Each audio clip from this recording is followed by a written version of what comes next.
Olá amigos, tudo bem com vocês? Existe uma confusão muito grande que as pessoas fazem quando a gente fala em origem da humanidade e origem da civilização. Origem da humanidade e origem da civilização não são a mesma coisa. Quando a gente fala em origem da humanidade, e a gente já abordou isso aqui, a gente fala sobre a origem da espécie humana, a origem do homem, né? Quando a gente fala em origem da civilização, a gente está se referindo a uma questão antropológica, rigorosamente de natureza antropológica. A gente está falando sobre o momento em que a civilização surgiu. Quando eu falo em civilização, eu estou falando em quê? O momento exato em que o homem deixou de ser nômade, né? Ele vivia trocando de lugar para um lugar para o outro, né, em busca de alimento, e ele se sedentarizou, passou a viver em um determinado lugar. Quando isso ocorre, inicia-se o processo civilizatório. Então, o homem começa a produzir as coisas que vão compor a sua civilização ou as diversas civilizações que foram surgindo ao longo da história. Eu estou me referindo a quê? Ao Estado, eu estou me referindo à escrita, eu estou me referindo à cultura de um modo geral, eu estou me referindo ao comércio, eu estou me referindo à moeda, né? Tudo isso assinala o início da civilização humana. Tá? E onde surgiu a primeira, ou onde surgiram, vamos colocar no plural, né? As primeiras civilizações. As primeiras civilizações, muito embora muita gente ache que tenham surgido lá no Vale do Rio Nilo, lá no Egito, né? Elas não surgiram lá. As primeiras civilizações, elas surgiram lá no Oriente Médio, na região da Mesopotâmia, a famosa Terra entre Rios. Você deve lembrar disso aí dos tempos de estudante. Geralmente aborda-se essas questões no ensino fundamental, né? A Terra entre Rios, Mesopotâmia. Dá uma olhadinha aí no mapa, na localização da Mesopotâmia. Viu aí? A Mesopotâmia localizava-se dentro daquela região correspondente ao chamado Crescente Fértil, no vale dos rios Tigre e Eufrates. Essas civilizações, elas começaram a se desenvolver mais ou menos por volta do ano 3500 a.C. Então ali a gente já vê, por exemplo, os sumerianos foram os primeiros, né, a se estabelecer ali, né, no vale dos rios Tigre e Eufrates. Se estabeleceram ali, evidentemente, por questão de sobrevivência. Clima muito árido, né, pouca ou nenhuma chuva e, evidentemente, as águas dos rios Tigre e Eufrates, elas eram fundamentais, assim como o Rio Nilo também foi fundamental para os egípcios. Tá? Então ali eles se estabeleceram. Então ali a gente tem o quê? Uma transição daquelas sociedades pré-históricas, né, coletivas, né, para uma sociedade de classe. Ali começa a surgir exploradores e explorados, surgem as primeiras formas de Estado, conforme a gente disse, isso é fundamental. Tá? A origem do Estado para a gente assinalar o início da civilização propriamente dita. Tá? Então a gente tem o surgimento da escrita. A primeira forma de escrita que nós temos é a escrita cuneiforme, né? A escrita sumeriana. Tá? Então ali a gente tem a origem, né, das primeiras civilizações. Nessa região se desenvolveram as seguintes civilizações: os sumerianos, acadianos, amoritas, assírios e os caldeus, né? Então veja bem, o que a gente tem que destacar assim? Como que era o modo de organização político-econômico, né, dessas primeiras civilizações? Elas eram um exemplo clássico de modo de produção asiático. O que era o modo de produção asiático? Havia todo um staff, né, de altos funcionários que assessoravam os diversos soberanos dessas civilizações, sumerianos, assírios, caldeus, né, que eram responsáveis pela administração do território, né, do seu reino, do seu império. O soberano, aquele que governava, o imperador, né, ele era um dono de todas as terras, porque a gente está falando aqui de teocracias. O que era a teocracia? Tipo de Estado, né, em que o rei, conforme a gente disse, ou o soberano, ele era um líder político, um líder religioso. Ele era divinizado, literalmente, como eram os faraós egípcios. Né? A história egípcia é um pouco mais conhecida do que a história das civilizações mesopotâmicas. Então, o que ocorria aí era o quê? Um processo que a gente chama de servidão coletiva. Algo compulsório.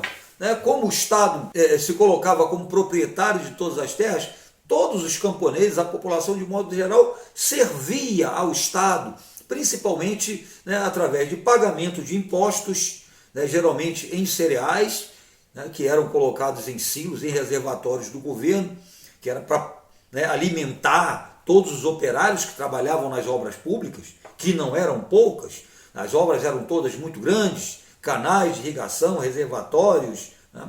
Tudo isso demandava muita mão de obra. Então utilizava-se a mão de obra da população como forma de pagamento de imposto.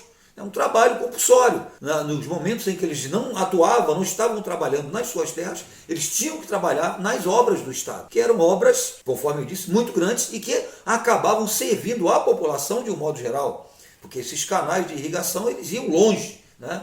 Irrigar terras secas, distantes. Entre esses povos da Mesopotâmia, a gente assim destaca, né? Destacaria aqui o Nabucodonosor, que é uma figura mais conhecida. Nabucodonosor, ele é conhecido principalmente por quê? Por causa dos jardins suspensos da Babilônia, que era uma das 7 maravilhas do mundo antigo, né? Coisa do Nabucodonosor. Também a famosa história da Torre de Babel, a história da Torre de Babel, que aparece na Bíblia, no Antigo Testamento. A Torre de Babel, na verdade, né, segundo os estudiosos, seria um zigurate, né, construído na época do Nabucodonosor. Zigurate eram templos religiosos em forma de pirâmide, né, em forma de pirâmide. Eles eram diferentes das pirâmides egípcias porque eles não tinham só a função de túmulo, né, de templo religioso e até alguns de depósitos, né, de cereais. Era uma coisa imensa. Esse zigurate, que ficou conhecido como a Torre de Babel, aparece a referência bíblica como a Torre de Babel, ele tinha aproximadamente 90 metros de altura, quer dizer, não era pouca coisa, né? 90 metros de altura. Se a gente considerar aqui a pirâmide de Quéops lá no Egito, ela tem 150 e poucos metros, quer dizer, o zigurate aí, né, do qual a gente está falando, ele ficava um pouco menor, mas não era pouca coisa. 90 metros são 90 metros, tá?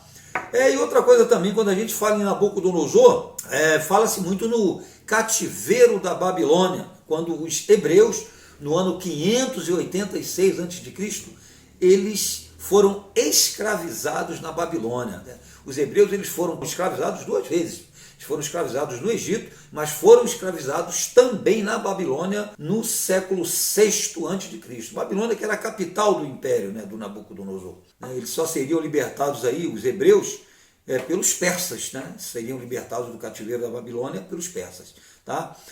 Assim, só para entornar o papo, a questão da cultura. É sempre bom a gente lembrar da contribuição cultural desses povos, né, dessas primeiras civilizações. Teve como importante contribuição, evidentemente, a escrita, que eu já falei aqui, tinha um tipo de escrita conhecido como escrita cuneiforme, diferente da escrita hieroglífica egípcia.